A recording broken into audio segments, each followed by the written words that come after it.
Photo बनाओ। बन गया क्या? देखो जरा।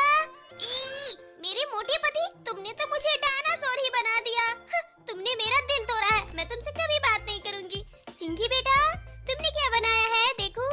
अरे वाह मेरी बच्ची, तुमने तो मुझे इतनी प्यारी परी बनाई है। ये लो मेरी तरफ से एक चुम्मी। बेटा तुमने क्या बनाया है? अरे बाप रे, तुमने तो मुझे ये रोबोट ही बना दिया। क्या मैं तुझे रोबोट दिखती हूँ?